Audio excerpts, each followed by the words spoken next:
सातारा जिल्ह्यातील पर्यटनाला जीवनरेखा मानला जाणारा वाई पाचगणी महाबळेश्वर मार्ग गेल्या 6 महिन्यांपासून रखडल्याने स्थानिक नागरिक आणि व्यावसायिकांमध्ये तीव्र नाराजी व्यक्त होत आहे।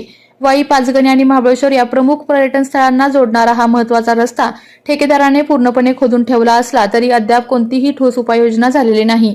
या विलंबामुळे छोट्या मोठ्या व्यवसायांवर आणि हॉटेल उद्योगांवर गंभीर परिणाम होत असून पर्यटन जवळजवळ ठप्प झाले आहे।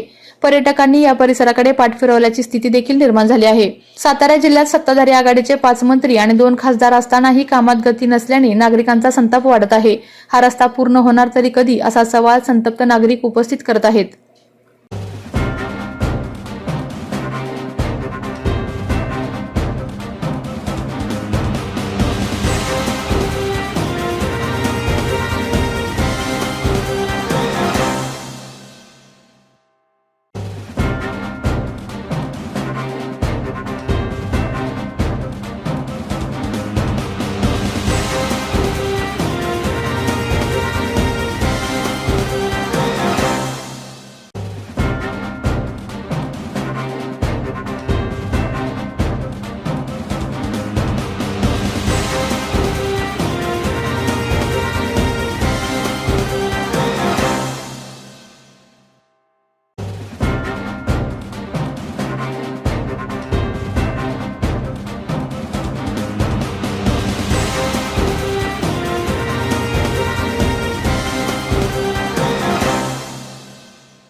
आपल्या तालुक्यातील जिल्ह्यातील बातम्या सर्वप्रथम पाहण्यासाठी आजच सातारा न्यूजला YouTube चॅनलवर सबस्क्राइब करा, लाईक करा, शेअर करा आणि बेल आयकॉन प्रेस करायला विसरू नका।